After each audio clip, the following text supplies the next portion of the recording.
Center for the Ethiopian Educational Information and Communication Technology presents Educational Satellite Television Programs.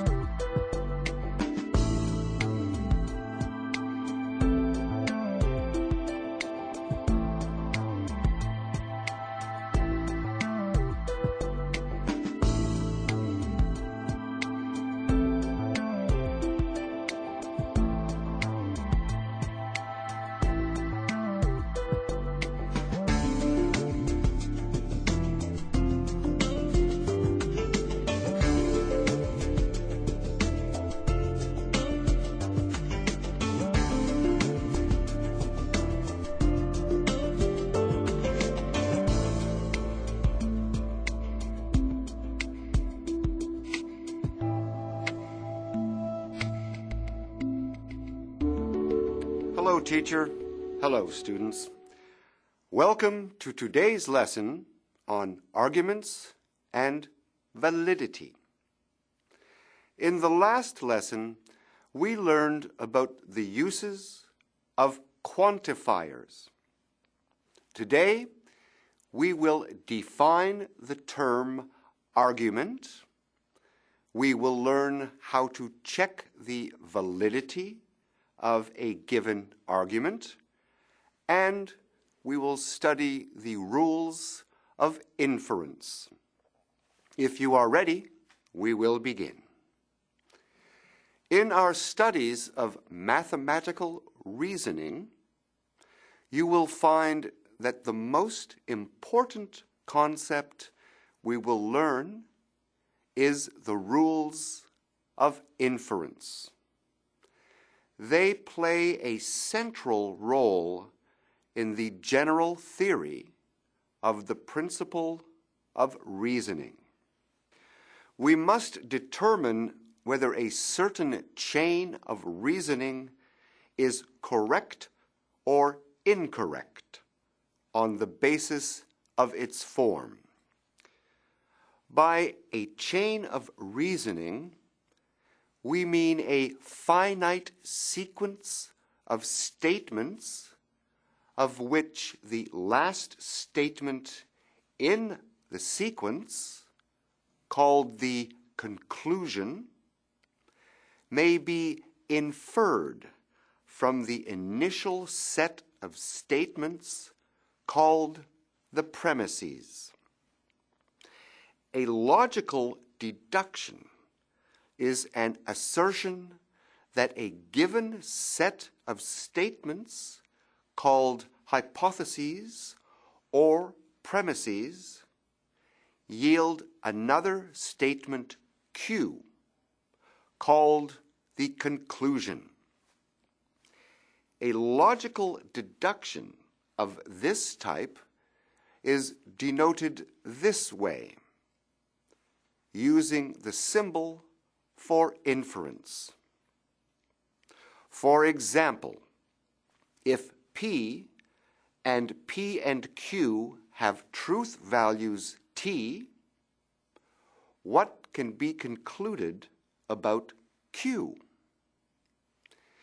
We can tell, using the rule of conjunction, that Q must have truth value T. This is called a logical deduction in argument form. We can write this logical deduction in this fashion. P and Q implies Q. An argument form is accepted to be either correct or incorrect. That is to say, accepted or rejected, or to be valid or invalid. An argument of this form is said to be valid if Q is true, whenever all of the premises are true. If this is not the case, the argument is invalid.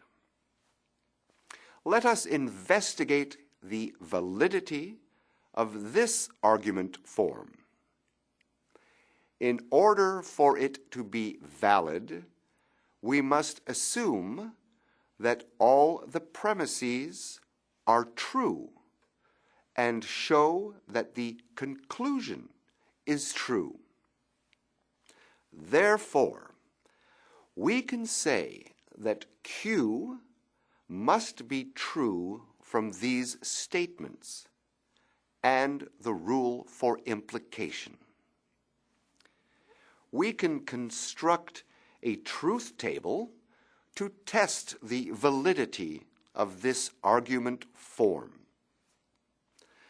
The premises P and if P implies Q are true at the same time in the first row only. Since in this case Q is also true, the argument is valid. We can also see that P and P implies Q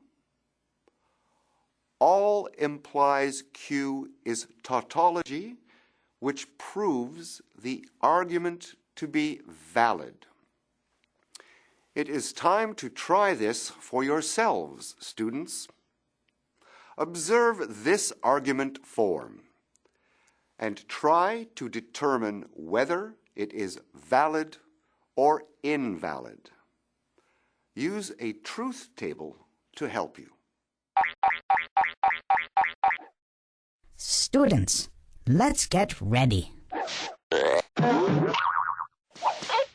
Begin.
Time's up.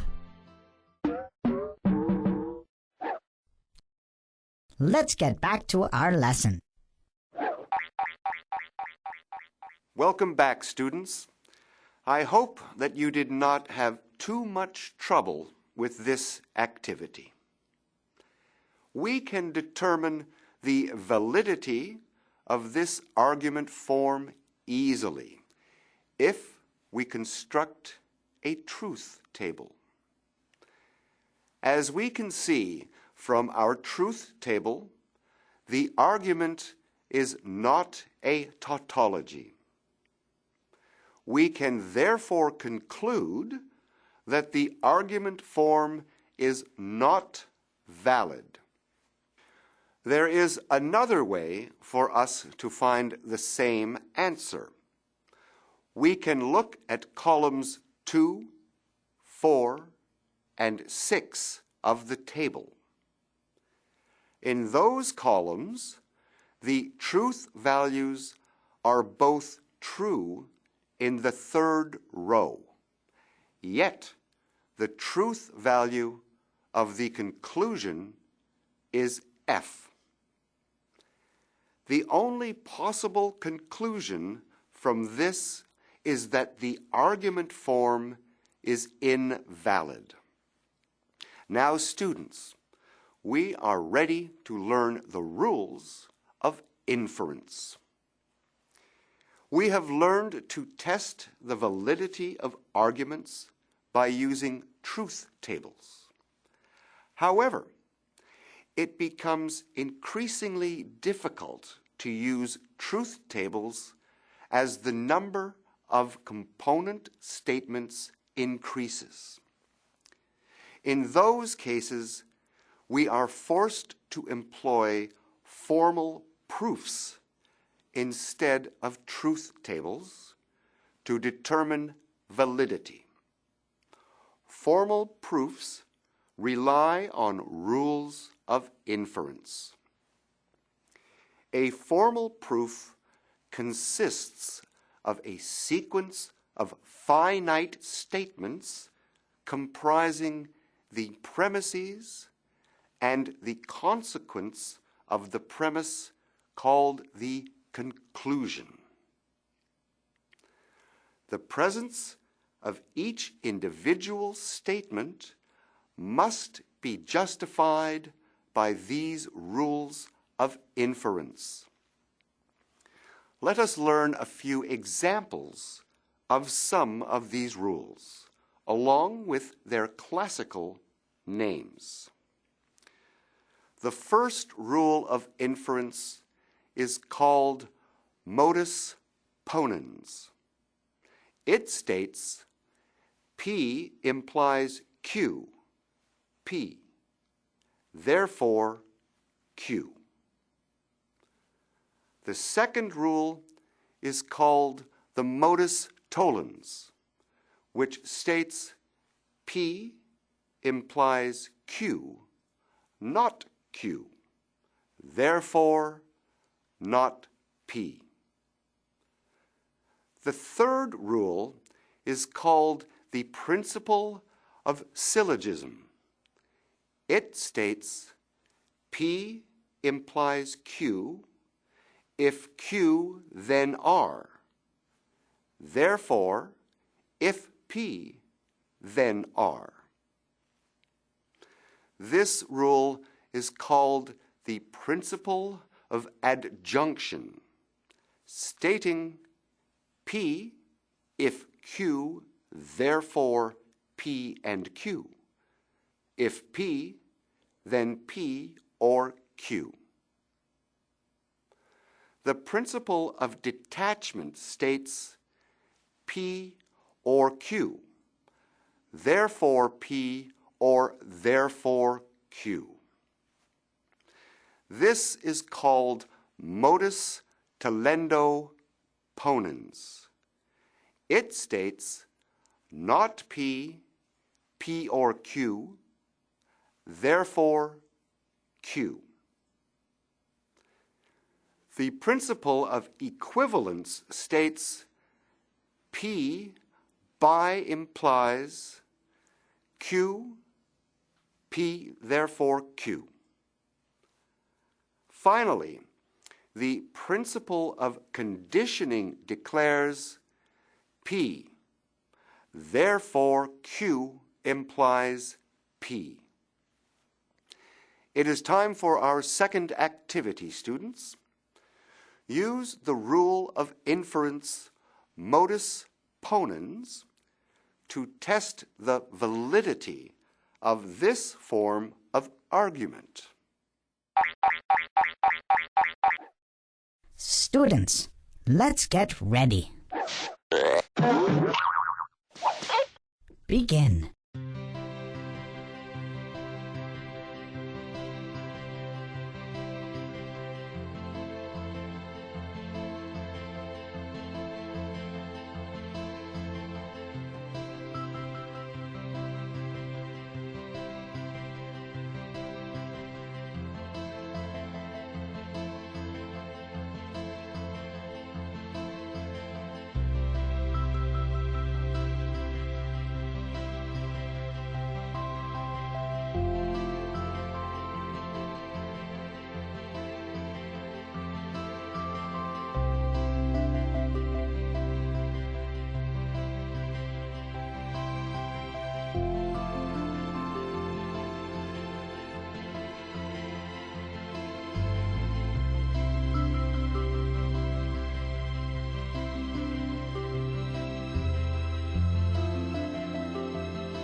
Time's up.